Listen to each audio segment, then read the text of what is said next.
Sa mga kabang nating may mga asawa na, saan nyo natagpuan ang inyong jowa o asawa? Isa sa pinaka-interesting na bahagi ng bawat love story ay ang pagkakatagpo ng inyong sinisinta. Ngayon, sana buhayin nyo ang ating comment section, hindi sa pamamagitan ng mga shoutout, kundi maikling kwento nga po kung saan at kailan nyo natagpuan ang inyong iniirog. At ang kaabang nating si Veron sa edad na 30, ang tanong ay, meron na kaya siya?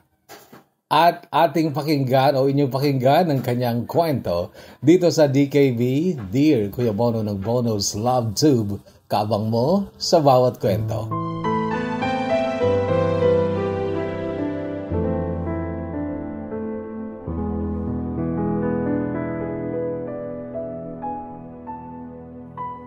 Dear Kuya Bono,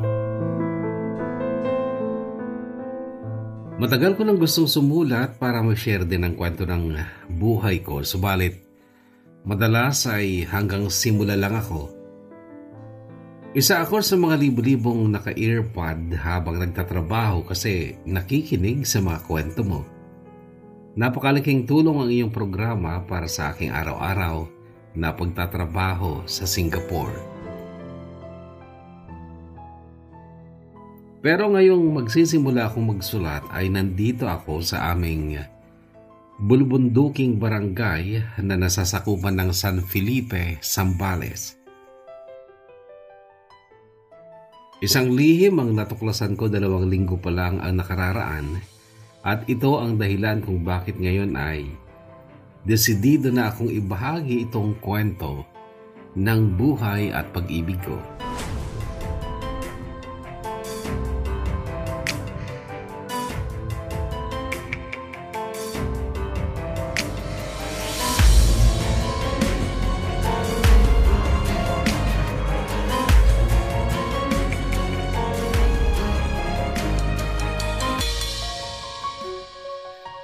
Ang petsa ngayon ay April 25, 2025.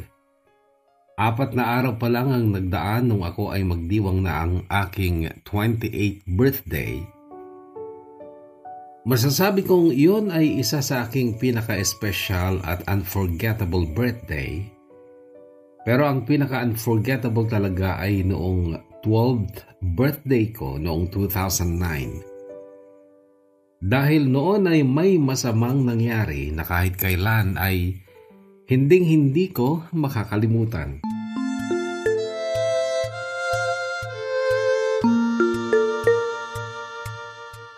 Taong 2009 noon at napakahirap pa ng buhay noon kaya ni pansit man lang ay wala talaga akong handa. Dahil doon ay naisipan ng mga kaibigan ko ang magluto-lutuan sa kamalig sa likod ng aming bahay. Ang kamalig na yon ay tila bahay kubo lang, mga kawayan ng poste at ang bubong ay kugon. Kalahati ng kamalig na yon ay may dingding dahil doon nakatira si Lolo Pablo, lolo ng tatay kong totoo, tatay ng Lolo Roman ko. Nauna pang pumanaw si Lolo Roman kaysa sa kanyang tatay na si Lolo Pablo. Pero yun nga, ulyanin na siya at bingi pa. Nagdudumi siya, umiihi nang wala sa lugar kaya nagpa siya si nanay noon na ihiwalay siya sa aming bahay at doon nga siya sa kamalig pinatira. Yung kalahati naman ng kamalig ay lagayan ng ilang gamit ni Tito Rael sa bukid. Si Tito Rael ay stepfather namin. Noong maghiwalay si nanay at tatay noong grade 3 ako, inuwi kami ni nanay sa Isabela tapos nagpunta siya ng Maynila para magtrabaho. Sa Maynila nakilala niya si Tito Rael. Umuwi sila ni nanay ng Isabela. Pasko noong una kong makita si Tito Rael at tila siya ay kontrabida sa pelikula. Malaking tao siya na mabalbas at maraming tattoo sa katawan. Takot nga ako sa kanya noon pero paglaon nalaman kong mabait pala siya. Siya pa ang nagmungkahi kay nanay na umuwi na lang kami ng Zambales tatalikurin na niya ang buhay Maynila. Magsama-sama daw kami sa aming bahay sa Zambales at pag-aaralan daw niya ang magsaka. Yun nga ang nangyari at nasaksihan ko ang maraming nakakatawang adjustment ni Tito Rael noon sa buhay baryo, pati ang pag-adapt niya sa buhay ng isang magsasaka. Nakita ko kung gaano siya kadeterminadong matuto. Bumili siya ng bukid at mga gamit sa pagsasaka na sobra niyang pinahalagahan. Siya din ang gumawa ng kamalig na yon at sa itaas ng kamalig ay gumawa siya ng lagayan ng mga gamit niya na siya lang ang nakakaabot dahil malaking tao siya. Sa kabilang bahagi naman ng itaas ng kamalig, sa ilalim ng bubong na kugon ay 5 magkakatabing baki o yung itlogan ng mga manok niya. At sa bandang ibaba naman, tapat ng mga baki ay ang salansan ng mga sinibak na kahoy na panggatong.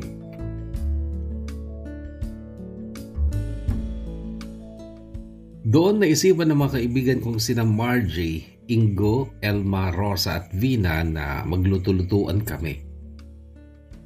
Kumuha lang kami ng 6 na malalaking bato upang siyang maging parang kalan namin. 2 kalan ang aming ginawa dahil 2 ang naisipan nilang lutuin. Una ay banana Q at yung isa pa ay suman na kamoting kahoy. Dati na kaming may saging noon. Bunga ng saging ni na Ingo. Si Ingo, Kuya Bono, ay baklita pero laging napapagalitan dahil tamad sa bahay nila, pero pag kami ay naglalaro, masipag siya. Marami namang tanim na kamoting kahoy ang tatay ni Elma at sila noon ni Vina, kasama din si Ingo, ay nagtungo sa taniman nila upang magbunot ng mga kamoting kahoy. Sumubay si Rosa sa kanila upang kumuha naman ng niyog sa bahay nila sa tabi ng ilog.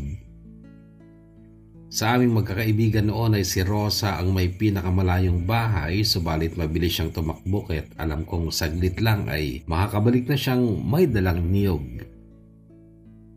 Ang nakatoka lang noon sa akin ay mga sangkap, gaya ng mantika at asukal. At ang mga iyon ay kukunin ko lang sa tindahan ni nanay na noon ay sarado dahil sila ni Tito Rael ay nag-anak ng kasal sa barangay Feria. Si Margie naman ang pinakamalamit kong kapitbahay at siya noon ay kumuha ng malalaking kawali at kaldero sa bahay nila. Sa aming magkakaibigan ay si Margie ang pinakamasipag at pinakamahusay sa mga gawaing bahay.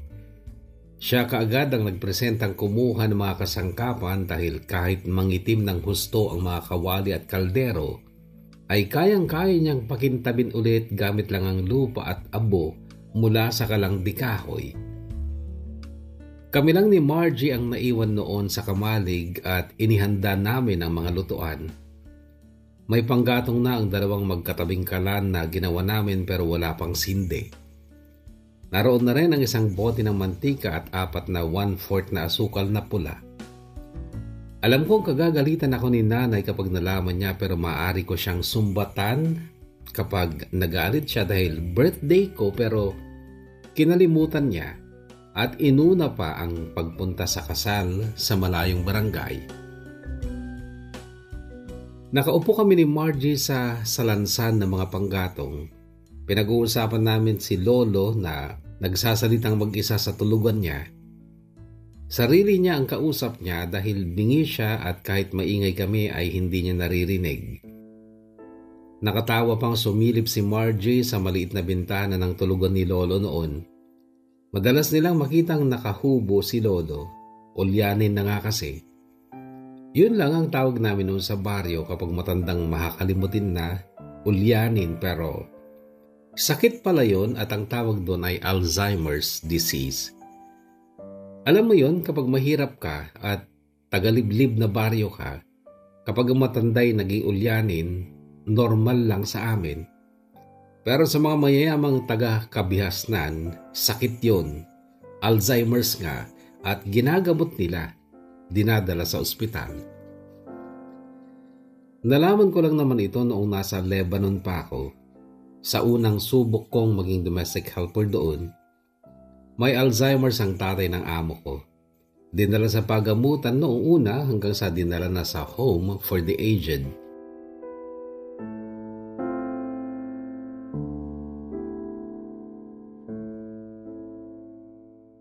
Nagulat at nagtinginan kami ni Margie nung makita naming ang tatlong umalis para magbunot ng kamoting kahoy ay naging 5 na. 2 lalaking kaedaran din namin ang kasama ni na Elma. Sila sina Marcel at Bill na kabatch namin at ang mga ito ay crush ni na Margie at Elma. Si Bill ay crush ni Elma at si Margie, crush niya si Marcel. Kaya ganun na lang ang tuwa ni Margie noon dahil makakasama pa namin sa aming gagawing luto-lutuan sa birthday ko ang kanyang lihim na minamahal. Oo, halatang kinilig si Margie noon samantalang ako'y nawalan na ng gana at saya. Noon kasi Kuya Bono ay talagang malayo ang loob ko sa mga lalaki. Sa lahat kasi ng pagkakataong magkalaro kami ng mga kaibigan kong babae at si Ingo na bakla, kapag may dumating na lalaki at sumali, nagugulo kami. Never kong nagustuhan ang presensya ng mga boys. Hindi ko gusto ang mga trip nila. Kaya nga nung bata pa kami, kapag naglalaro kami mga girls tapos may boy o boys na sasali, mapapasimangot na ako hanggang sa aayaw na lang ako at uuwi na lang. Isa sigurong dahilan ay dahil hindi ako nasanay kasi kaming 4 na magkakapatid ay puro babae. Ako ang pangatlo at nung grade 6 ako ay kami na lang 2 ng bunsong si Baby, ang kapiling ng mga magulang namin sa aming bahay dahil ang aming panganay ay maagang nag-asawa at ang pangalawa naman ay nakitira sa aming lola sa mother's side na taga Isabela. Si Baby na bunso ay kapatid ko lamang sa ina. Siya ay anak ni nanay sa kanyang pangalawang asawang si Tito Rael. Ngayon ko lang nalaman sa tulong ng Google kung ano ang tawag sa babae na hate ang mga lalaki. Misandrist pala. Iniisip ko kasi ngayon kung bakit ayaw ko sa mga boys nung elementary ako, kaya nga napag-Google ako. Kaya lang naisip ko din na baka sina Marcel lang ang ayaw ko dahil sila lang din naman ang laging nakikisali sa amin noon. Maging sa school, sina Marcel at mga kaibigan niya din ang laging lumalapit sa amin. At ang mga kaibigan kong babae naman kasi ay malapit kina Marcel. Ako lang ang hindi. Pero naisip ko na what if si Vic Ross noon ang nakipag-friendship sa amin? Magiging misandrist pa rin kaya ako? Sa lahat kasi ng lalaking kilala ko, ay iba ang damdamin ko para kay Vic Ross. Pero nung elementary kami, hindi ko pa natumbok ang kahulugan ng natatangi kong pagtingin kay Vic Ross. Basta pakiramdam ko lang noon kapag siya siguro ang lumapit at nakipagkaibigan sa amin, baka may nag-iisang lalaki sanang pwede kong maging kaibigan. Kasi nga, hindi ko siya kinaiinisan, pero kinaiinisan naman siya ng mga kaibigan kong babae. Kaya nga lang, hindi yun nangyari ang maging close kami ni Vic Ross dahil napaka-loyal naman niya sa 2 best friend niyang sina Ali at Jack. At sila ay isa sa mga siga-sigahan noon. Kakontra nila ang grupo naman ni Purot at Marcel. Maraming alagad sina Purot at Marcel pero hindi takot si Vic Ross sa kanila. Maging kay Purot na 2 taon ang tanda sa amin. Nagbabag nga dati sina Purot at Vic Ross sa kalsada. May dumaan lang kasing matanda kaya't naawat sila. Basta nung musmus pa ako, subconsciously ay may isang lalaki na hindi mainit sa mata ko, si Vic Ross. Pero hindi ko rin masasabi noon na gusto ko na siya noon pa. Ang sinasabi ko lang ay siya ang kaisa-isang lalaking hindi ko kamag-anak na baka hindi ko kinaiinisan.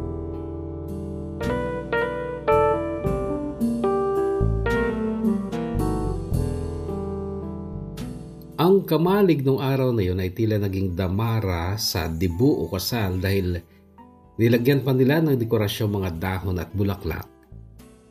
Ang 4 na kawayang poste ng kamalig ay tinalian nila ng mga dahon at bulaklak. Mga lalaki pa talaga ang nakaisip noon. Masaya kami, magulo pero hindi kami naririnig ni Lolo Pablo, ang matandang bingi na tatay ng lolo ko. At noong nagluluto na kami, luto-lutuan dahil lahat kami ay hindi naman talaga marunong, maging si Margie na siyang may pinakamaraming alam ay hindi rin sigurado sa kanyang ginagawa lalo na sa pagluluto noon ng asukal. Ang ginawa niya kasi ay nagpakulo siya ng tubig sa kawali at pagkatapos ay ibubuhos ang 2 supot ng 1/4 na asukal para daw malusaw at maging palatipot. Yun ang tawag namin doon. At kapag lusaw na at naging palatipot o malapot na likido ay tsaka namin ihuhulog doon ang mga nabalatan ng saging. Nasa tabi niya ako nung hinahalo niya ang kawali kung saan niluluto ang asukal. Tuwang-tuwa kami noon dahil parang nagiging malapot na likido nga ito, palatipot, kaso bigla siyang kinulit ni Marcel. Nagulat si Margie at naikumpas niya ang hawak na sandok at may nakayod itong kumukulong lusaw na asukal at nasaboy sa tuhod ko. Umagos pa hanggang binti ko at iyon ay naging napakasakit. Umiyaw at umiyak ako dahil sa hapde. Patakbong tinungo ang poso ayon sa utos ni Bill na sabuyan ko daw ng tubig. Ngunit sa aking pagtakbo ay natisod pa ako at nadapa. Dahan-dahan kong binubuhusan ng tubig ang binti ko noon na kay hapdi talaga. Grabe ang iyak ko habang sinisisi sina Marcel, maging sina Elma at Ingo na nagsama sa kanila. Nasabi ko pa noon dahil sa sama ng loob ko na kahit kailan ay wala silang naidulot na maganda sa amin. Panira lang lagi sila. Puro kabwisitan lang ang dinudulot sa amin. Naibuhos ko talaga ang sama ng loob ko sa mga boys noon, pero never kong nasabi ang laging gustong-gusto kong sabihin sa kanila, ang lumayas sila, dahil ang salitang yon, lumayas ka, ay may masakit na kurot sa akin dahil sa pagpapalayas noon ni nanay sa aking tunay na tatay. Nasa ganong drama pa rin ako, umiiyak at sinisisi sina Marcel nang biglang magkagulo ang mga naiwan sa kamalig. Narinig ko ang sigawan at hiyawan nila at lubha ang pagkasindak ko nung makita kong nagliliyab ang kugon na bubong ng kamalig. Lahat kami ay nataranta. Sina Bill at Marcel ay tumakbo palapit sa amin at nagsimula silang magbomba ng tubig, subalit ang poso naman namin noon ay may diferensya. The more na binibilisan mo ang pagbomba at saka naman mas kokonti ang tubig na nilalabas. Hanggang sa humiyaw na si Elma at ang sabi, "Si Lolo Pablo Biron! Si Lolo Pablo! Masusunog siya doon!"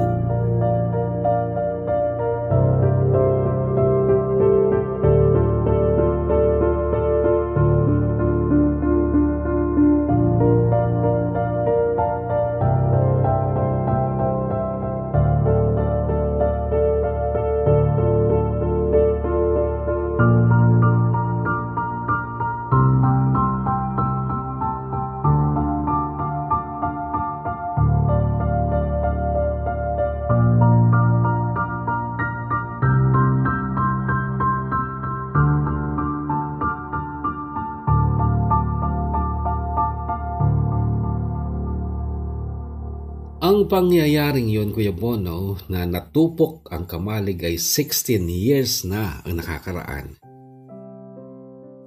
Nailigtas ni Lolo Pablo ang kanyang sarili sa sunog kahit na napakabagal niyang kumilos. Pero ni isang sugat o paso ay wala siyang tinamo.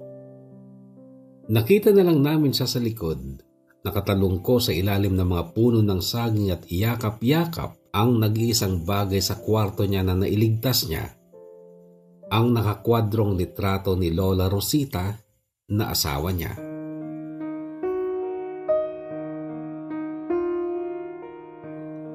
Buti pa si Lolo Pablo hindi nasaktan o napaso man lang.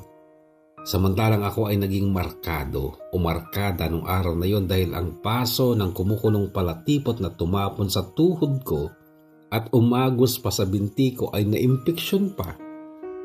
At paglaon ay naging napakalaking peklat sa tuhod at binti ko. Ang hugis ng aking malaking peklat ay parang baliktad na logo ng TikTok. Pabilog sa itaas sa may tuhod, then may paa na medyo pahaba, pababa ng tuhod papuntang binti, tapos may maikling guhit pakaliwa. Halos walang natira sa mga gamit ni Lolo Pablo. Wala ding nasaktan sa mga manok na nangingitlog dahil nakalipad sila bago masunog ang kamalig. Halos kalahati din ang panggatong na nakahimpil ay nag-apoy. May ilang matanda kasing tumulong noong kami ay nagkakagulo na. Nagalit din ang Tito Rael ko noon pero hindi nila ako sinaktan. Pinagalitan lang nila ako pero dinala pa ako ni Tito Rael sa klinik sa bayan para daw hindi maimpeksyon ang sugat ko pero naimpeksyon pa rin. Nagalit si Tito Rael noon dahil nasunog ang sprayer niya na pambukid na kabibili lang halos niya. Maging ang matabang tubo na kulay itim na ginagamit sa pagpapatubig, nasunog din. Kaya lang may mga tanong noon na hindi namin nasagot. Paano umabot ang apoy sa kugon na bubong? Sa lupa naman kami nagluluto-lutuan. At ang pinakamahalagang tanong ay sino ang nakalikha ng sunog?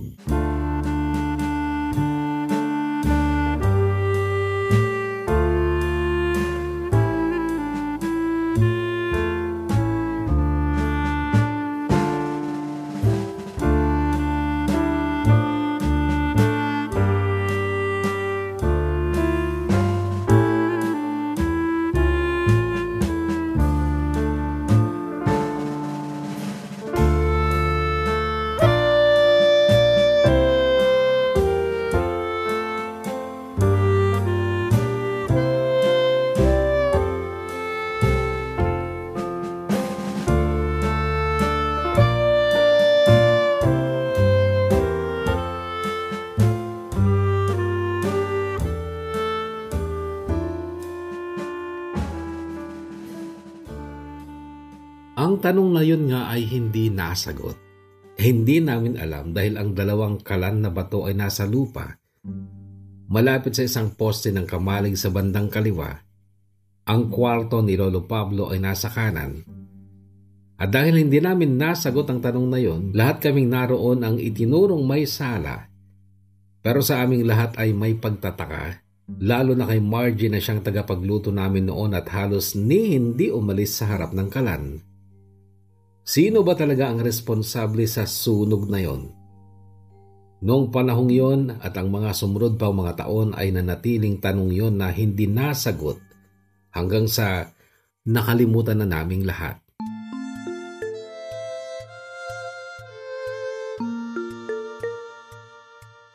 Subalit itong nagdaang Biyernes, April 25, 2025 ay may umamin na sa wakas na siyang salarin sa sunog na yon.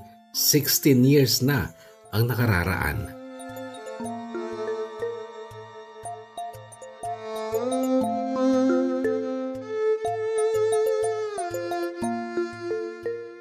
Isang buwan ang dumaan mula nung sunog ay high school na kami ng karamihan sa mga kaibigan ko.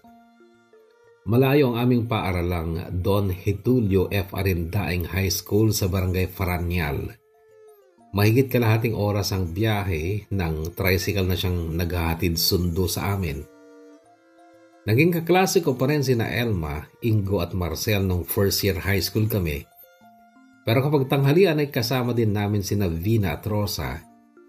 Taga-ibang sections ang dalawang ito pero nung una ay nakakasabay namin silang mananghalian sa ilalim ng mga puno sa loob ng school campus. Nung una lang kasi si Vina ay nakatagpo ng mga bagong kaibigan at paglaon ay umiwas na siya sa amin. Pero si Rosa, kahit magkaklase sila ni Vina ay nanatiling sa amin nakipagkaibigan. Hindi siya bumarkada sa bagong barkada ni Vina.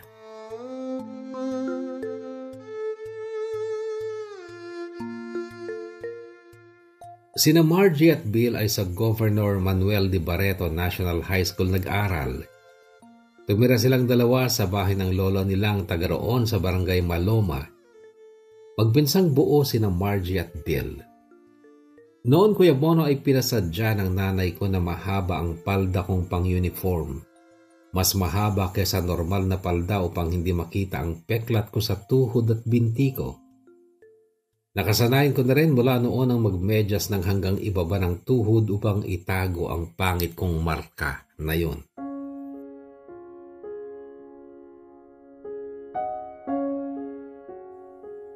Noong magdalaga na ako, mas lalo pa akong na-conscious sa peklat na yon. Hindi na ako nakakalabas ng bahay na hindi nakatago ang binti ko. Hanggang sa hindi ko namamalayang wala na pala akong maiksing palda o kahit short. Naluma na at nasira ang mga yon at natural, hindi ako bibili ng hindi mahabang bestida o palda. At never na rin akong bumili ng maiksing short. Masasabi kong malaki ang negatibong dulot sa akin ng pagkakaroon ng peklat na yon at may isang taong sobrang nagigilty kung bakit ako nagkapeklat ng ganon. Siya'y walang iba kundi si Marcel. Na siya nga kasing nanggulat kay Margie noon kaya tumalsik sa tuhod ko ang kumukulong palatipot. Hindi ko alam noong mga bata pa kami na nagigilty si Marcel. Nalaman ko na lang nung magsimula na siyang manligaw sa akin nung 4th year high school na kami. Iyon siyempre ay ikinagulat ko dahil ang may gusto kay Marcel ay si Margie at ang crush ko naman noon, although lihim, walang nakakaalam, kahit sa mga friends ko ay hindi ko sinabi na mga bata pa kami ay si Vic Ross lang ang nag-iisang lalaking hindi ko kinaiinisan. Kabarangay at kababata namin si Vic Ross pero hindi siya lumalapit sa amin dahil kay Marcel na mortal niyang kaaway. Silang dalawa, sina Marcel at Vic Ross ay parehong ang mga pangalan ay pinag-combine na pangalan ng mga parents nila. Si Marcel, Mario at Celia ang pangalan ng mga magulang niya. Si Vic Ross naman, Victorio at Rosana ang names ng parents niya. Gwapo si Marcel, madinis pa sa katawan kaso hindi ko talaga siya nakrasyan noong mga bata pa kami. Si Vic Ross naman, medyo dugyot noong mga bata pa kami pero gwapong mabagsik ang mukha. Tiger look kung tumingin pero kapag ngumiti ay parang nakakagaan ng damdamin. Malinis lagi ang mga ngipin ni Vic Ross pero dahil masyadong active noon, laging pawisan at madumi ang damit, kaya nga nasabi kong dugyot siya ng mga bata pa kami. Iba kasi ang trip nilang magkakaibigan. Sila yung mga laging absent dahil kung saan-saan pumupunta. Noong grade 5 nga kami, nabarangay pa ang mga magulang ni na Vic Ross dahil nung uwian ng hapon galing eskwela, nakita nila ang 3 kalabaw na nakasuga sa sabana. Sinakyan nila, tig-isa silang magkakaibigan at saka sila nagkarera. Nagalit siyempre ang mga may-ari ng kalabaw kaya nagreklamo ang mga ito sa barangay. Naging rason din ang suntukan na naman ni Marcel at Vic Ross yun dahil tinukso ni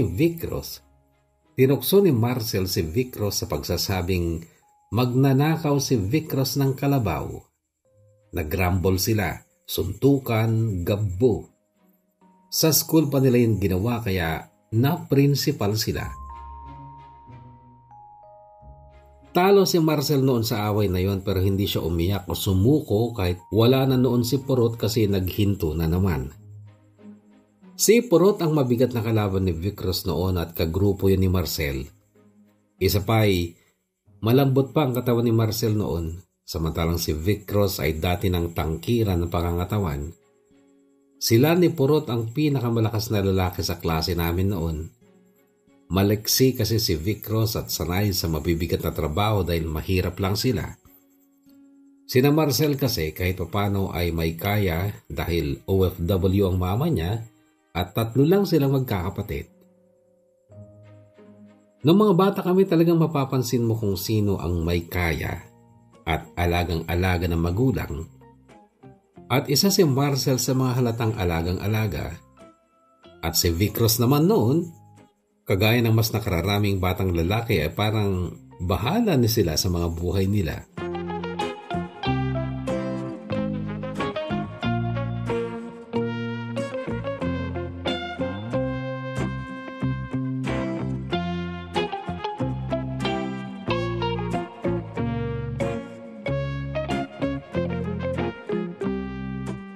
Isang buwan na lang halos noon ay magtatapos na kami ng high school. Lunch break noon at gaya ng dati, nasa ilalim kami ng puno.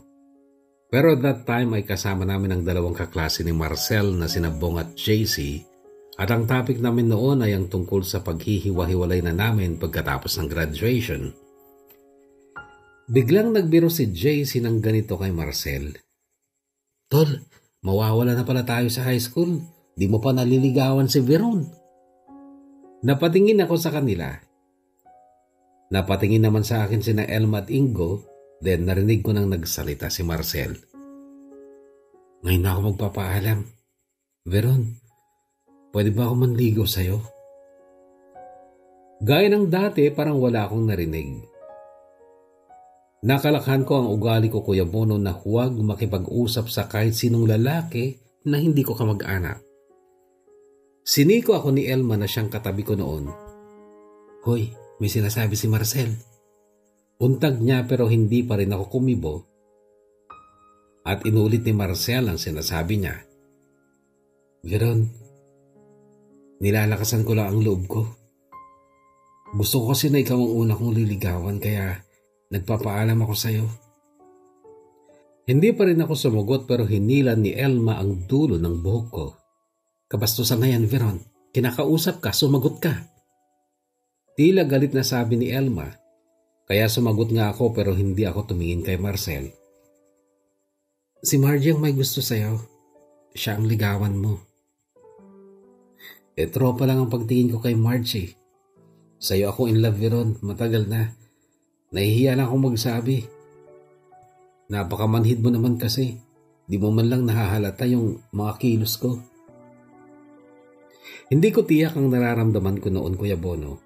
Parang kinilig ako pero nabuwisit at nahiya din kaya't sa halip na sumagot ay inayos ko na ang mga gamit ko. Sinukbit ko na ang bag ko sa balikat ko tsaka ako inaya sina Elma sa CR para magsipilyo. Sumama naman sila sa akin at sina Marcel ay naiwang nakatunganga. Sa CR ay si Marcel pa rin ang bukang bibig ni na Elma, Rosa at Ingo. Oo, nakakapasok sa CR ng babae si Ingo noon. Feeling babae talaga siya noon at siya pa ang maingay noon sa pagsasabing, "Kung ako lang ang liligawan ni Marcel, Neng, sasagutin ko kagad siya." Kaya lang ay kaagad siyang binara ni Elma sa pagsasabing, "Alam mo, Ingo, umihi ka na at nang makita mong may lawit ka."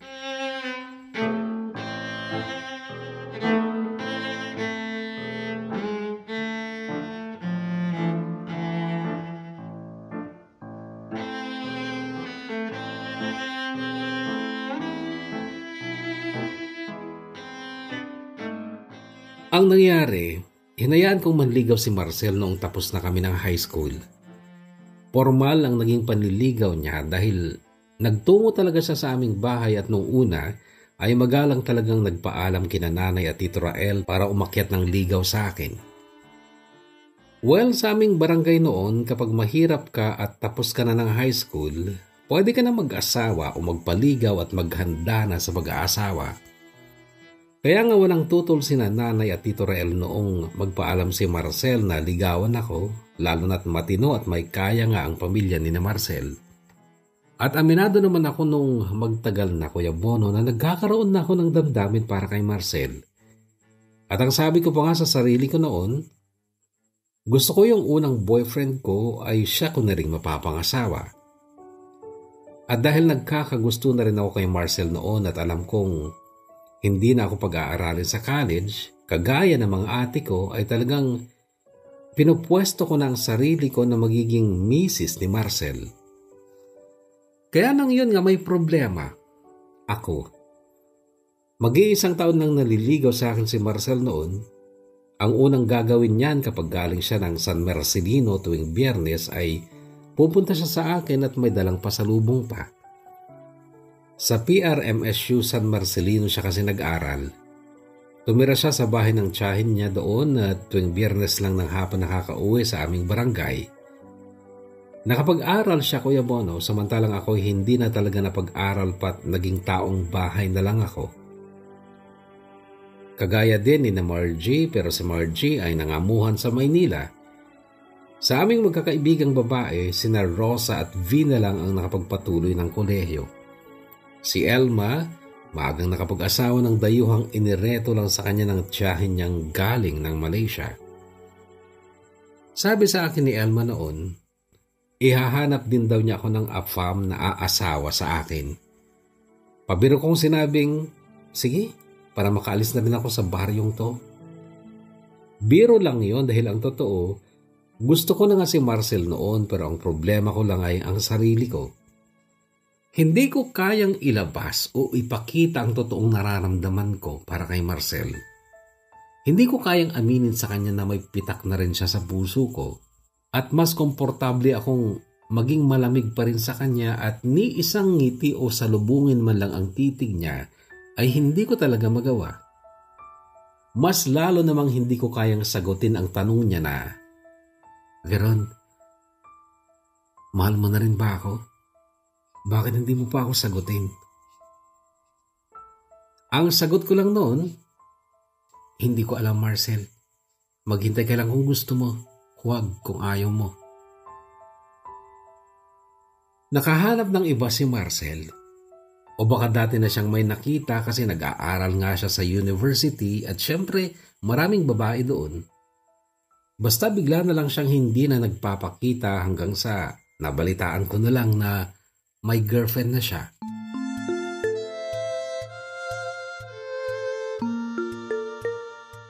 Nasaktan ako ng sobra pero naging aral sa akin yon.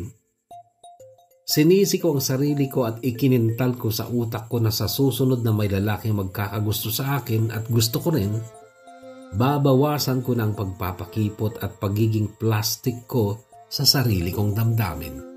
Hindi na ako mahihiya sa kanya at sa sarili ko at hindi ko napipigilan ng damdamin kong isatinig din ang salitang mahal na rin kita. Bagay na hindi ko nga nagawa kay Marcel kaya't yun, humanap ng iba. My bad.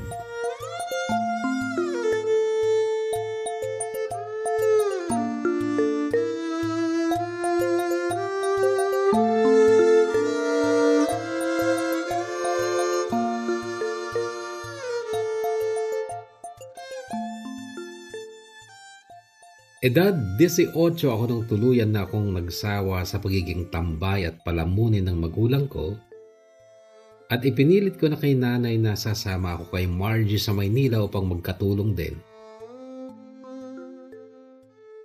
Magkasama kami sa isang bahay subalit pakaraan ng 5 buwan ay kinuha ko ni Ma'am Leslie, anak ng amo namin upang maging katulong sa bahay at klinik niya. Isa siyang doktor sa mata at mayroon siyang klinik sa Paterno Street sa Manila. Sakaling yon ay tabi-tabi ang klinik at shops para sa mata. 3 blocks yon at paglabas mo ng Quezon Boulevard at kakanan ka papuntang Quiapo Church sa kanto ng Chowking at sa tabi ng Chowking ay may hotel and restaurant kung saan nagtatrabaho noon ang lalaking sumunod kong minahal at pinag-alayan ng aming tiwala maging ang purikot dangal. Aming tiwala, sabi ko dahil maging ang nanay ko at si Tito Rael ay nagtiwala sa kanya. Napaniwala niya na seryoso sa akin at mabuti siyang tao pero hindi pala. Itago na lang natin siya sa pangalang Henry. Matanda siya sa akin ng 7 taon dahil nung 18 ako ay 25 na siya. Isa siyang Bisaya mula sa Mindanao na kahit anong gawin niyang pag-aayos ng accent niya ay halata pa rin. Sa dulo ng Paterno Street ang boarding house niya at nadadaanan niya ang klinik ng boss ko. Isang umaga nung nagwalis ako yung dumi ay dinadaspan ko sa harap ng salamin ng pinto nang dumaan siya at muntikan akong mabangga. Nagsorry siya Chinika ako at nakuha niya ang number ko. Binigay ko naman dahil may itsura nga at mukha namang mabait. Isa pa'y lubhang nakaka-boring sa klinik nung bago pa lang ako doon dahil may sekretary pa noon si Ma'am Leslie, si Ate Santa. Si Ate Venus naman ang in charge sa mga salamin at contact lenses. At ako'y parang utusan lang doon at tagalinis. Kapag magsara ng klinik, uuwi na kami ni Ma'am Leslie sa bahay niya. Dalaga pa siya noon pero nakabukod na. May nabili siyang bahay sa S. Del Rosario Street. Malaki pero hindi maganda. Sagad sa kalsada yung bahay kaya sa kalsada pa siya nagpaparada ng kotse niya. Renovated lang ang bahay na yon, hinati. Yung kabila ay bahay niya, doon din ako tumira. Yung kalahati naman ay staff house. Doon nakatira ang mga empleyado niyang puro babae, kabilang sina Ate Santa na sekretary niya at si Ate Venus na optician sa dalawang klinik ni Ma'am Leslie. May ibang businesses pa kasi si Ma'am Leslie at karamihan nga sa mga sales ladies niya ay sa kabila nakatira at kabilang doon si Lua o luwalhati na siyang kinabaliwan ni Henry kaya niya ako iniwan.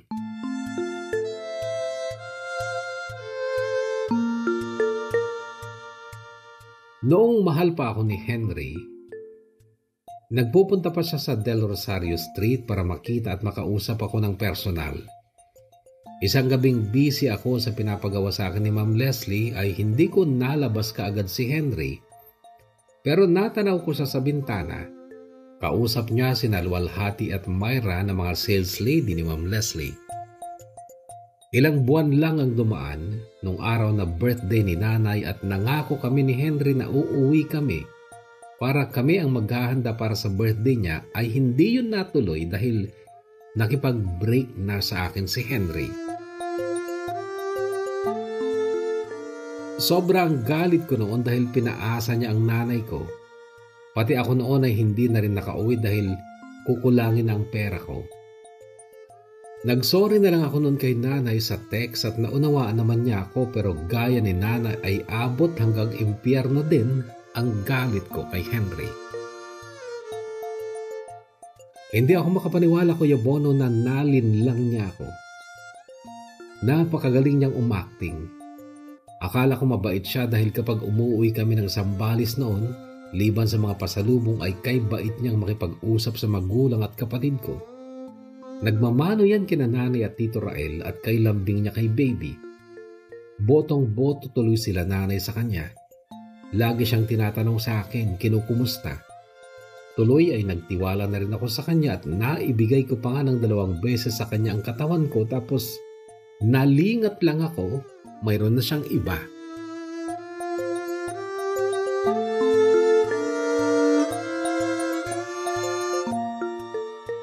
Bahagi ng pagtangis ko noon dahil sa matinding lungkot at pagsisisi sa sarili ko. Minumura ko ang sarili ko noon. Ang tanga-tanga mo, Veronica. Wala kang kasing tanga.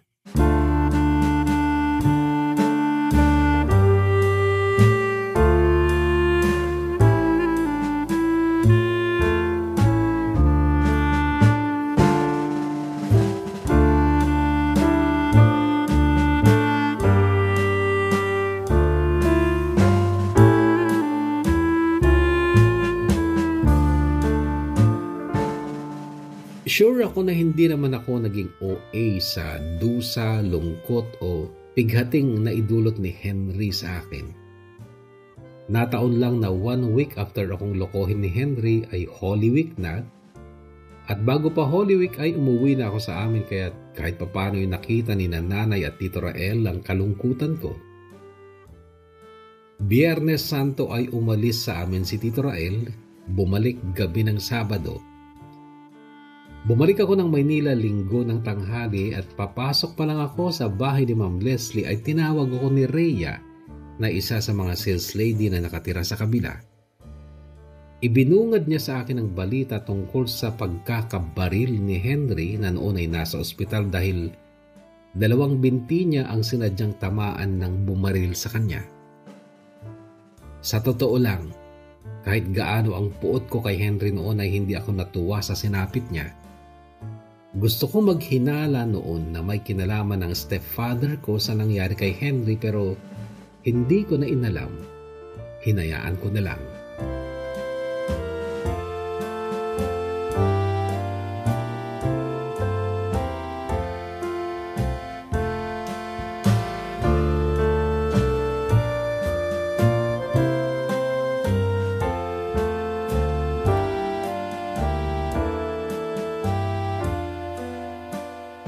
Hindi ko na ulit nakita sina Henry at Luwalhati pero balita ko, umuwi na si Henry sa kanila sa Davao at si Luwalhati naman ay lumipat lang ng trabaho sa Marikina.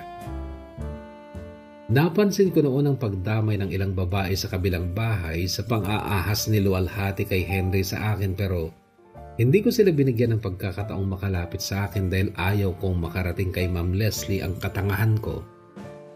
Katangahang itinaga ko sa bato na kahit kailan ay hindi na dapat mangyari ulit. Sabi ko noon, tama na ang 2 beses kong pagkasawi sa pag-ibig. Mas mainam pang huwag na lang umibig kung sa dulo ay iiyakan at pagsisisihan ko lang din.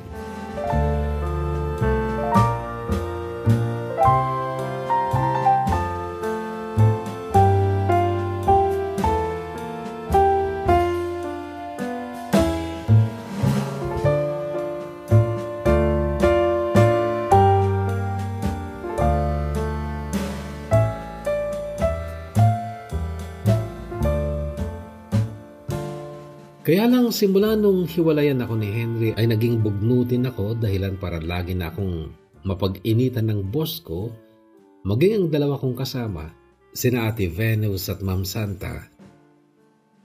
Nag-resign ako at umuwi na lang ako sa amin. Noon, napapansin ko na ang palagi ang pag-aaway ni Nanay at Tito Rael dahil tila nagsawa na si Tito Rael sa pagbubukid at lagi na itong nawawala. Minsan, 1 linggo bago umuwi kaya pinaghinalaan siya ni Nanay na binalikan nito ang dati niyang trabaho sa Maynila. Isang gabi ay naulinigan ko sila. Narinig ko ang sinabi ni Tito Rael. Walang mangyayari kung magsasaka lang ako dito. Napakabigat na trabaho pero barya-barya lang ang kita. Minsan lugi pa. Hindi ako masaya na nakikita ko kayong nagtitiis sa kahirapan dito. Lalo na si Baby.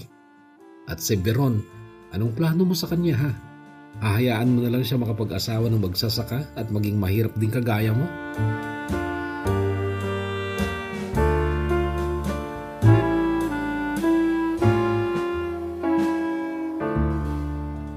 Naantig ako noon sa narinig ko kay Tito Rael at hindi ko na inalam pa talaga kung saan niya kinuha ang perang pinampaaral niya sa akin pero hindi ko din naman tinapos dahil biglang nawala si Tito Rael nung 2nd year college na dapat ako. Noon ko naman nakita ang kalungkutan ni Nanay dahil sa pangalawang pagkakataon din ay nawalan siya ng asawa. Alam ko kung ano ang kaisipan ni Nanay noon kung bakit hindi niya na hinanap o pinahanap si Tito Rael pero hindi ko na lang babanggitin dito.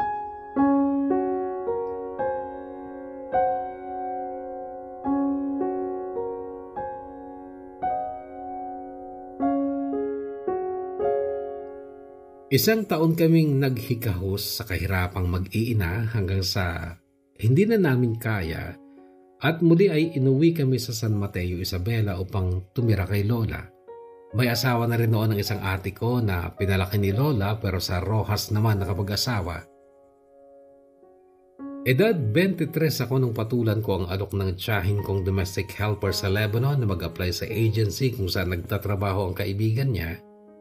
Kaya ako nga ay napunta din ng Lebanon noon pero hindi ko natapos ang aking kontrata dahil masama ang naging amo ko. Sa tulong ng OWA, nakauwi ako pero dati pa ay niyayakag na ako ni Margie na lumipat ng Singapore.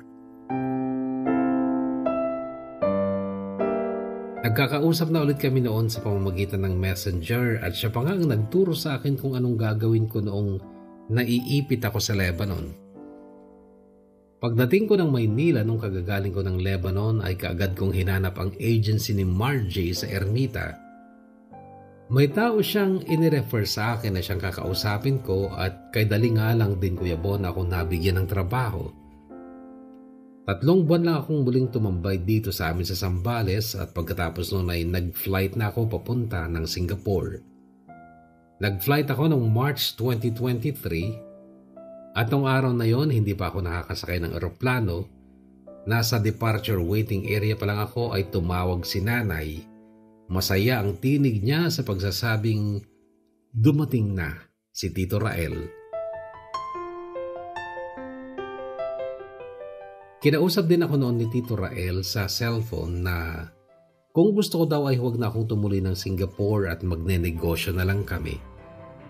Tinanong ko kung saan siya nagpunta, bakit ang tagal niyang nawala. Ayaw niyang sabihin sa akin sa cellphone.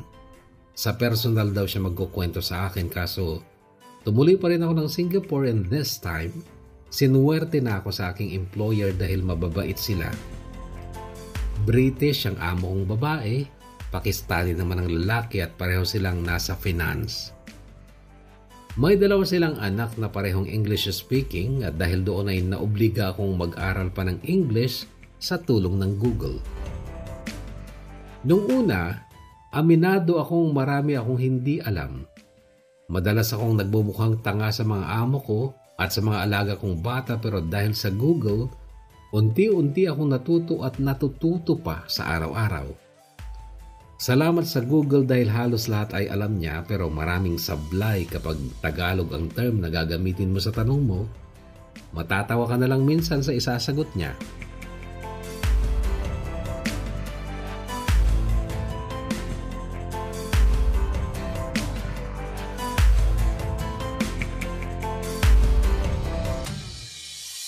Ang 2 taon ng una kong kontrata ay halos hindi ko na malayang natapos nitong April 18, 2025 at umuwi ako dito para magbakasyon at natuwa ako sa pagbabago ng maraming bagay, lalo na ang aming bahay pero mas labis kong ikinatuwa ang masayang ngiti ng aking pamilya sa pangunguna ng aking mabait na stepfather na alam kong nagbago na ng tuluyan.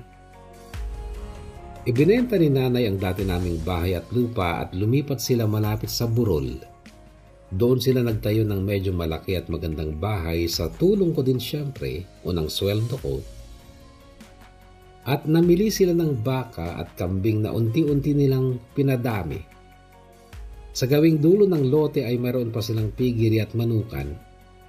Sa pag-aalaga na talaga ng hayop, inilaan ni Tito Rael ang kanyang panahon habang masigasig din sa pag-aalaga ng aming kapaligiran. Sa totoo lang Kuya Bono, sa barangay na ito ako isinilang at lumaki, pero ngayon ko lang sobrang na-appreciate ang kagandahan nito. Marahil dahil na rin sa 2 taon kasi akong puro matataas na building lang ang nakikita ko sa araw-araw sa Singapore. Masarap magpalipas ng oras dito sa Borol lalo na kapag dapit hapon. Natatanaw ko mula dito ang ilog, ang malawak na pastulan ng baka. Dito sa kinaupuan ko ay tila sinadyang humiga ang isang malaking bato na flat ang ibabaw. Pwede kang mahiga upang matitigan mo ang langit. Kagaya ng paghiga ko nung dapit hapon na yon, para akong lalaki na ginawang una ng kamay ko dahil matigas ang bato, masakit sa anit. Nakatitig ako sa langit at umusal ng salita para sa lumikha. Ang sabi ko, Lord, maraming salamat po sa lahat. Lahat ng paggabay, lahat ng blessings. Parang paraiso po ngayon ang tingin ko sa paligid. Lord, sobrang thankful po talaga ako. Wala na po akong mahihiling pa. Ay, meron pala. Jowa. Yes, Lord. Handa na akong magmahal ulit. But this time, kung pwede, yung lalaking matino naman ang ihatid mo sa akin. Yun na lang po ang hiling ko. Wala na pong iba.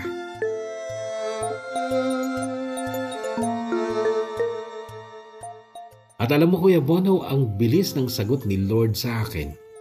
Kinabukasan lang kasama ko si Baby, bumaba kami ng baryo para bumili ng instant noodles. May 2 lalaking nakamotor ang dumaan. Hindi ko sila napansin pero bumalik sila at yung isa, yung gwapo, nakatitig talaga sa mukha ko at bahagya lang ang ngiti nung una. Yung ngiting yun ang pinakamagandang ngiting natatandaan ko since bata pa ako. Ngiti ni Vicros na ngayon ay may alias na Boy Pana. Si Vicros ang kaisa-isang lalaking hindi ko kamag-anak na hindi ko kinaiinisan nung bata pa ako kahit na alam kong sutil siya, basagolero at kinaiinisan siya ng mga kaibigan kong babae pero noon ay hindi rin naman kami naging close dahil maging sina Marcel at Bill na lagi nakabuntot sa amin noon ay hindi ko rin naging close. Nawala sa aming barangay ang pamilya ni Vicros nung matapos kaming mag-graduate sa elementary pero sa totoo lang, hindi ko rin napansin na wala na sila sa barangay namin kasi that time, wala talaga akong pake sa mga boys. Nung manligaw si Marcel noong kagagraduate namin ng high school, nabanggit niya si Vicros. Ang sabi niya ay ganito, "Total, wala naman na yung crush mong si Vicros."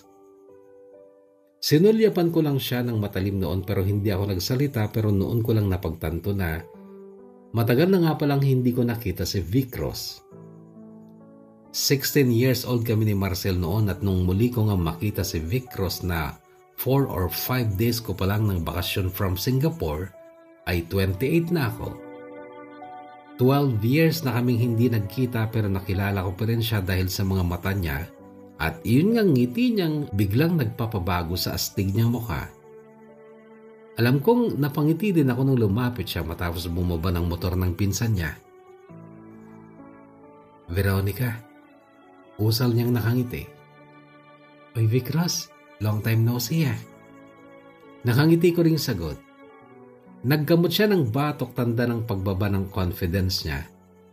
Kinausap ako ng kapatid ko kaya tinuon ko muna ang atensyon ko kay baby pero paglingon ko, wala na si Vicros sa harap ko at nakasakay na siya sa motor pero nakatingin pa rin sa akin at parang hiyang-hiyang sinabing, "Veronica, pwede bang dumalaw na lang sa inyo mamayang gabi?" Sa totoo lang inabangan ko siya kinagabihan. At sinabi pa ni baby kina nanay na may dadalaw na gwapo sa akin pero hindi dumating si Vicros.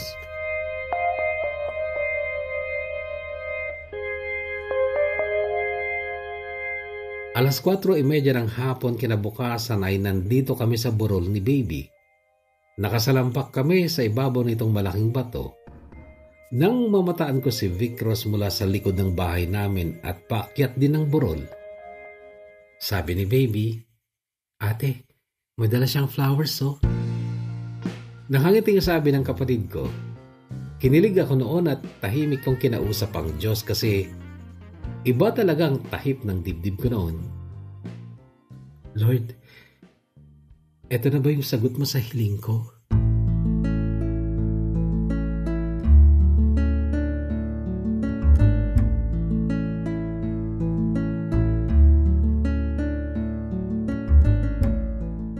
Kung ako pa rin ang dating ako noon, tsak, sisimangutan at makakasugat ang talim ng titig na ipupukol ko kay Vicros dahil sa pang-iindyan niya sa akin kagabi. Kaya lang, kagad siyang nagpaliwanag. Isinugod daw nila ang lola niya sa ospital kaya hindi na siya nakapunta. "Sorry Veronica, sana mapatawad mo ako. Okay lang yun. Valid naman ang reason mo eh. Tsaka wala ka pa namang number ko, di ba? Siguro kung may number ako sa'yo, tatawagan mo naman ako para sabihin ang nangyari kagabi. Hihingin ko nga sana ang number mo dun pala sa tindahan pero parang ihing-ihi ako sa nervyos nung kaharap kita." Natawa ako sa sinabi niyang yon pero siya ay seryoso pa rin. "Uy, okay na. Huwag ka na malungkot. Forgiven ka na." Sabi ko pa. Ang gaan sa dibdib ko noon dahil sa bagong ako. Yung nasasabi ko na kung anong gusto ko, kung anong nararamdaman ko na may matamis ng ngiti sa labi ko. Kaya lang si Vicros wala pa rin ngiti at muli na namang nanghimas sa batok niya. Veronica, meron pa akong isang bagay na ihihingi ng tawad sa'yo eh." O ano pa? Nakangiti pa ring tanong ko. Yung kwan, ako yung dahilan kung bakit nasunog yung kamalig nyo nun. Ikinagulat ko ang sinabi niyang yon at saglit kong pinaglakbay ang alaala ko sa tagpong yun noon. Vicros, paanong ikaw? Wala ka naman doon. Sina Marcel lang nandun noon. Hindi mo lang ako nakita. Pero ng araw na yon, nag-away kasi kami ni Marcel dahil sinuntok niya yung pinsan ko. Nakisali sa away ang pinsan ni Marcel na binata na noon kaya nadihado ako. Sa galit ko, hinanap ko siya. Nakita ko siyang masaya kasama kayo sa kamalig niyo. Umuwi ulit ako at kinuha ko ang pana ng lolo ko. Yung palaso, binalaan ko ng lumang tela na binabad ko sa gaas. Sinindihan ko tsaka ko ipinana sa bubong ng kamalig niyo. Namumula ang mukha ni Vicros nung nagkukwento siya pero ako'y pinigilan ko lang ang pagtawa ko dahil nai-imagine ko ang itsura niya noon. Nung matapos siyang magkwento ay pinakawalan ko ng malakas na tawa ko, bagay na ipinagtaka pa niya. Ba't ka tumatawa? Hindi ka ba galit? Hindi. Tsaka matagal na yun. Na-imagine lang kita. Para kang isang tauhan sa lumang pelikula na yung pana mo may bala na tela na may gas tapos pinana mo sa bubong ng kamalig namin. O ganun ang ginawa ko pero ba't di ka galit? Di ba nagkapeklat ka pa nga ng malaki sa binti mo dahil doon? Hindi Vicros. Hindi dahil sa sunog yung peklat ko. Dahil yun sa kagaslawan ni Marcel. Ganun ba? Veronica, salamat at hindi ka galit. Ang babait nyo talaga. Pati kay Tito Rael at sa nanay mo kanina, umamin na rin ako sa kanila at hindi man lang sila nagalit sa akin. Anong sabi nila sa'yo? Noon ay ngumiti siya pero namumula pa rin ang mukha. Ang sabi nila, sana daw, seryosohin kita at hindi kita sasaktan. Napangiti ako pero agad ako nagtanong. Bakit sinabi nila yan, Vicros? Kasi nagpaalam na rin ako sa kanila na liligawan kita. At ngayon, sa'yo naman ako magpapaalam. Veronica, pwede ba? Wala pa bang ibang laman ng puso mo? Bakit ba nagtutunog makata ka, Vicros? Anong laman ng puso sinasabi mo? Kung may mahal ka na o boyfriend, wala, Vicros. At alam mo, 28 na ako. Babalik pa ako sa Singapore. Pag uwi ko, 30 na ako. Kaya kung magandang intensyon mo sa akin, pwede kitang sagutin kahit mamaya din. Sabihin mo lang sa akin kung paano mo itataguyod ang magiging pamilya natin kung sakali. OFW din ako, Veronica, sa Saudi. Nagtapos ako ng BSIT. IT staff ako sa STC, sa Riyadh. Nakatapos na ako ng 2 kontrata doon pero babalik pa rin ako next month. May bahay na rin ako sa Maraveles. Maliit lang pero maayos naman. Asawa na lang din talaga ang kulang. Bakit ka umabot ng 28 na wala ka pang asawa? Hindi sinuwerte sa mga naging ex . Bakit akong gusto mong ligawan, Vicros? Wala ka na bang ibang makita? Veronica, first love kita. Ano? Ikaw yung unang babaeng nagustuhan ko.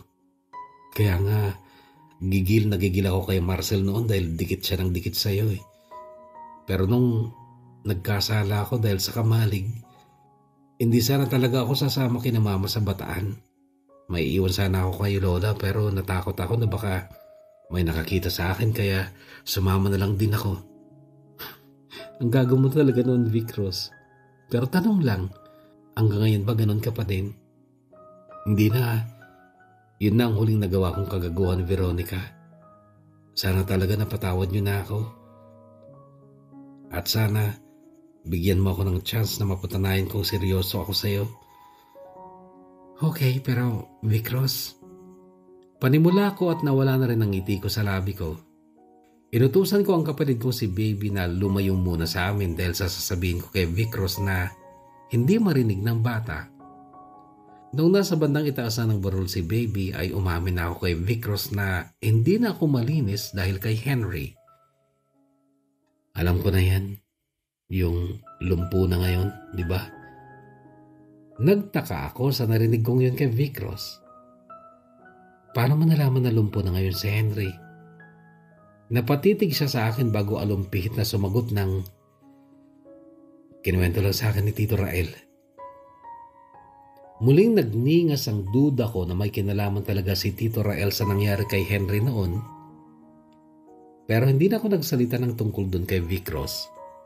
Sa halip ay muli akong umiti at biniro ko siya ng, ikaw ba Vicros? Handa ka ring malumpo. Hindi ako malulumpo dahil hindi naman kita lulukuhin. At lalong hindi kita sasaktan, Veronica.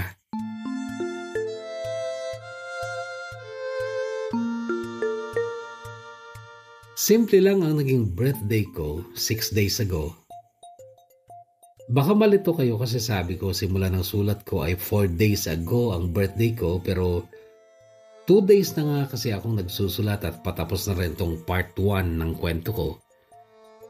Nung birthday ko, hapon noong tapos ang handaan ay umakyat ulit kami ni Vicros dito sa burol at dito ko na siya sinagot.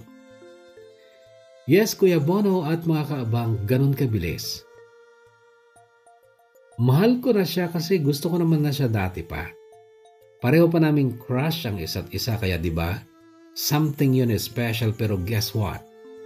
Hindi ako umaasa ng happy ending agad. Though, pinapangarap ko na sana si Vicros na talaga. Kaya lang kahapon lang ay dumalaw si Vina. At may kasamang gwapong binata, si Marcel. Hinarap ko naman sila pero nagtaka ako kung bakit hindi sila natuwa sa ibinalita kong boyfriend ko na si Vicros. Tahimik lang si Marcel noon, halos hindi nagsasalita at tingin lang ng tingin sa akin. Kahit na iniiwas ko ang tingin ko sa kanya kasi parang may nararamdaman pa rin ako sa kanya kaya lang mahal ko na ang boyfriend ko at ayoko nang maimpluwensyahan pa ang utak ko ng kung ano-anong isipin tungkol sa ibang lalaki. Gusto ko na talagang i-focus ang puso at atensyon ko kay Vicros. Kaya nga lang hindi natin hawak ang tadhana. Hindi natin kontrolado ang mga pangyayari kaya si Lord na lang talaga ang bahala. Kami ni Vicros pareho pa kaming babalik ng abroad next month at nangako siyang magpapatuloy ang aming relasyon kahit na sa messenger lang kami patuloy na mag-uusap. 4:48 PM na ngayon, Kuya Bono. Nariyan pa ang haring araw pero hindi naman mainit at ang sabi ni Vicros ay darating siya ng 5 PM kaya hinihintay ko siya. At pareho pa din kaming maghihintay ng 2 taon pa bago namin malaman kung kami talaga ang nakatadhana. Kung kasi kami talaga, pag uwi ko after my second contract sa Singapore, magpapakasal na kami. That time ay 30 na ako. At sana nga, ito ay pahintulutan ng Diyos na mangyari. Pasensya na muna mga kaabang kong bitin but don't worry, i-update ko kayo sa mga susunod pang mangyayari. Promise po yan. Nangangako, Veron.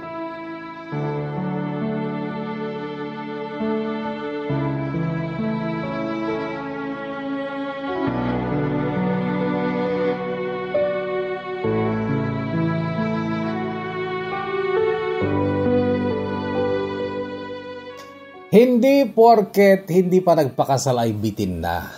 Para sa akin ay hindi ganun. No? Pwede na magkaroon ng sequel at nangako ka naman na i-update mo kami sa kung anumang mangyayari para sa love story ninyo. Hindi ba? So, antay-bayanan namin yan. Pero, yun nga, sa ating tanong kaninang nagsimula tayo, karamihan kasi ng mga nakakakilig na kwento ay hindi nila alam na dati na pala nilang kilala yung kanilang mga katuluyan. Well, sabi mo, hindi ka naman umaasa ng happy ending kaagad. So sana nga mag-wish na lang muna tayo na sana nga siya na nga. At kung hindi man, naniniwala kami na kung sino man ang makatuluyan mo, Veronica, ay tinadhana talaga sa'yo. Hopefully. Hopefully lang, kasi marami na tayong nabasang kwento na ang ganda ng love story pero sa ending, naghiwalay din. I do hope na hindi yon mangyari sa inyo. Anyway, again, antabayan na namin ng part 2 o sequel ng iyong love story, Veronica. Samantala sa atin muna mga shoutout, manggagaling sa Facebook at sa YouTube sa nagdaang kwentong Ikaw o Sila. Unahin natin yung mga nanguna. An, shoutout to you, ganoon din kay Rodeline Bawit and Balant Ace. Love Marie, shoutout to you, ganoon din kay Rodeline Bawit ulit. Chinky Ampit, shoutout to you. Also to Daisy Nasibal. Pa-shoutout sa family ko sa Kadaanan, Sulane, Cagayan, Baltazar family. Sa anak ko sa Peña Blanca, Daisy Lynn Baltazar. Miss ko na kayo from Daisy listening here in Kuwait. Mula naman kay Premium Mate, kahapon ko pa ito inaabangan, sabi niya. Hossein Lagwa, shoutout to you. Ganoon din kay Jovi Ponshan. Sana daw araw-araw may upload. Sana nga. Kung araw-araw siguro ay lalaki yung kita natin. Kaya lang mahirap talaga. Mahirap ang proseso para makagawa ng isang upload. Okay?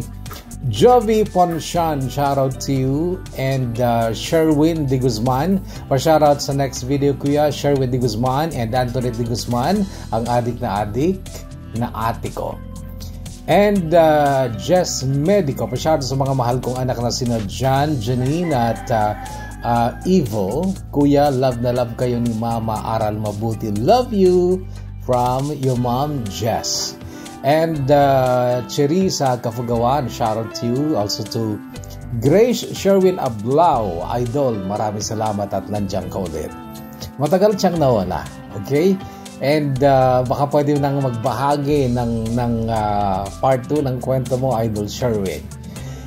Good evening, shoutout po Angelo from Cagayan, nandito po sa Japan. Pa-shoutout din po sila Senpai ko na nakikinig din ng mga kwento na binabasa nyo, Senpai Juston at Senpai Johnny from Angelot.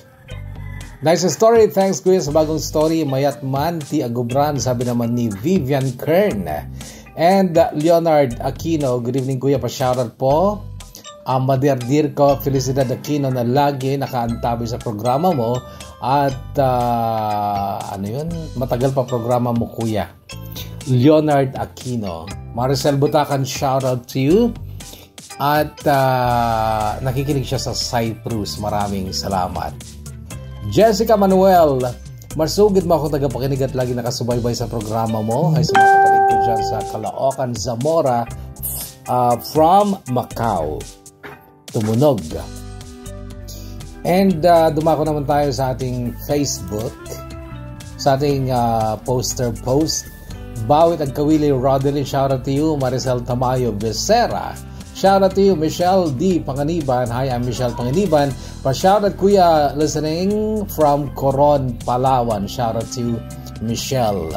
Jeric, pa-shoutout kuya from Lubuagan, Kalinga, Banger, and listening here in Porac, Pampanga. And Odlus Malu, hi kuya. Pa-shoutout po here in Laguna City, Lamtin, Hong Kong.